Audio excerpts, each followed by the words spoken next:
jadi kalau misalkan bikin kuah pempek gitu ya, saya pernah bikin gitu ya, cabenya pakai cabe cabe gunung cabe gunung, versus cabe jablay ya. Jadi kalau misalkan, saya bikin tuh kadang saya suka eksplorasi gitu ya, bikin pakem pakem pakem Palembang, bikin kalau misalkan kalau nggak ada yang ini, saya males males beli yang pakemnya, misalkan adanya itu gitu misalkan, sama yang berbeda gitu ya, yang si KW, asal-asal gitu ya, asal-asal. Itu beda banget ya. Jadi misalkan, yang versi pakemnya jadi pakai, gula linggau, cabenya cabe yang dari sana ya, cabenya dari sana asli, dari Palembangnya asli, itu cari cabe gunung dari Palembang, versus cabe lokal di sini. Rasanya memang beda banget.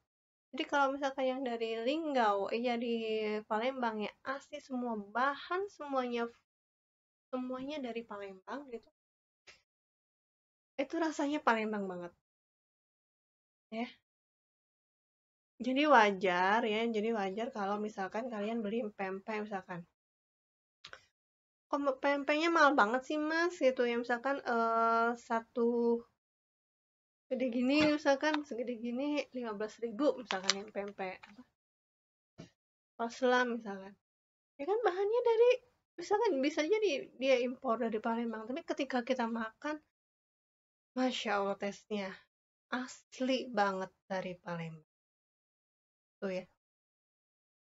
Kan ada tuh yang misalkan pempek Palembang KW gitu ya, asli tapi KW gitu kan. Itu beda banget rasanya. Kalau kalian sudah apa sensitif ya rasanya, itu berbeda banget. Ya seperti dengan apa, jadi Indonesia ini ya kayak kayak kayak akan sumber daya alam. Masing-masing daerah punya ciri khas. Jadi misalkan kalian, contoh aja ya, kalian punya bibit ya, punya bibit Cilembu, ubi Cilembu. Kalian iseng-iseng nanam di sini dengan media tanah ya seadanya. Jadi, jadi ubinya, misalkan ubinya jadi gitu ya, ada umbinya dan sebagainya, tapi rasanya tidak semanis yang ada di Cilembu. Ya, karena struktur tanahnya berbeda, airnya berbeda, beda air, beda ini, beda kualitas. Jadi pernah ada cerita, hmm, kenapa tahu Sumedang ya, tahu Sumedang tahu? Kenapa produksi tahu Sumedang tidak ada di luar Sumedang? Jadi mereka pasti mengirim apa apa sih, ekspor jadi kirim antar daerah. Kenapa? Karena struktur air ya, struktur air berbeda. Jadi katanya ketika bikin cabang misalkan di Jakarta atau di daerah lain, itu rasanya berbeda, rasanya sangat berbeda. Jadi lebih baik istilahnya dia produksi sajalah, fokus produksi itu di Sumedang, cabang itu hanya goreng-goreng dan penyajian. Itu akhirnya mereka seperti itu aja. Jadi udahlah, bolak-balik aja itunya apa, tahunya bolak-balik aja gitu. Kalau ada yang kurang kirim aja. Karena memang untuk ini apa, tes ya, untuk menstandarkan lidahnya itu apa, rasa itu ya khas ya, khas banget. Jadi eh, daerah itu ya mempengaruhi. Dan misalkan balik lagi ke pempek, gula aren ya, gula aren itu setiap daerah itu berbeda. Jadi misalkan gula aren di daerah Banten, dia kering ya, kesannya kering, hitam, rasanya agak asin. Nah, ke daerah selatan agak manis ya, manis. Kalau di Tasik, saya pernah beli itu dia apa ya, cepet lumer. Nggak tahu kenapa.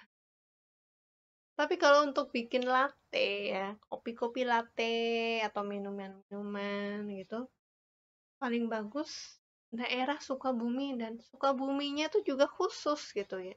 Ya khususnya dia asli geser sedikit beda. Nah, itu uniknya. Uniknya daerah kita itu seperti itu. Tapi ya itu keanekaragaman ya, keanekaragaman. Eh, nah, kemudian memanage resource strategy. Jadi kita harus bisa strateginya tuh bagaimana.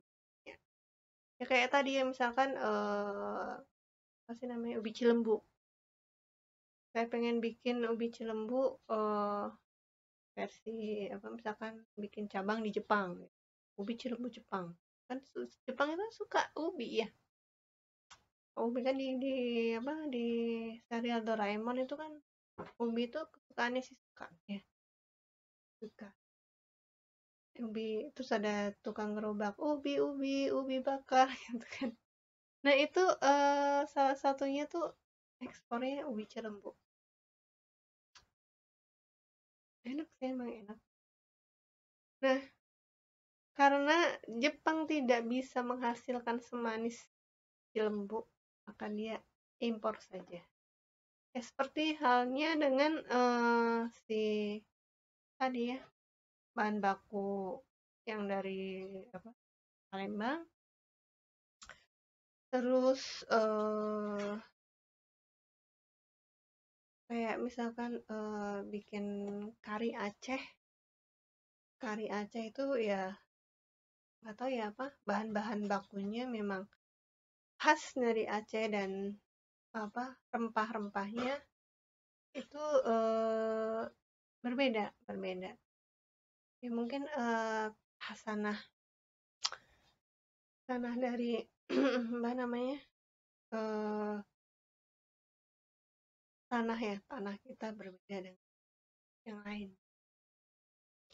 Nah, kemudian applying creativity and innovation. Ini mengaplikasikan kreativitas dan inovasi. Apa sih inovasinya? Misalnya, pempek Palembang. Kita bikin inovasi. Misalkan pempek cup. Jadi siap saji gitu ya. Kapin gitu kan. Kita seduh air panas, buang, kasih cukonya.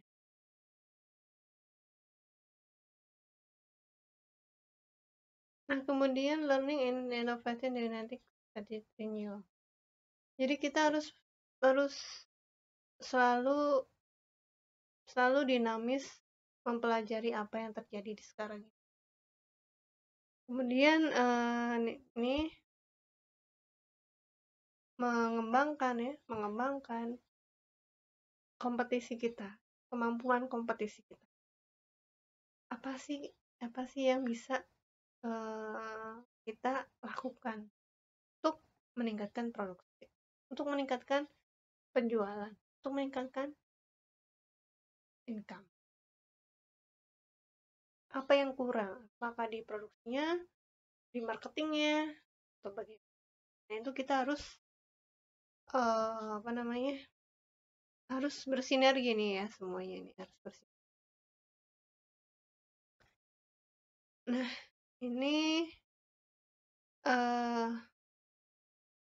profil wirausaha Indonesia ya. Nah, yang pertama riset dari Mas Mira Kurniawati tentang pemasaran batik, produksi batik ya.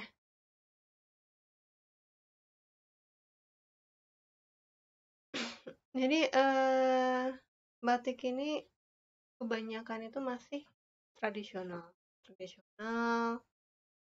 masih ya nulis ya, batik tulis dan sebagainya gitu. Apakah bisa bersaing ya? Apakah bisa bersaing dan sebagainya. Nah, ini dukungan SDM yang belum kuat. Dukungan SDM.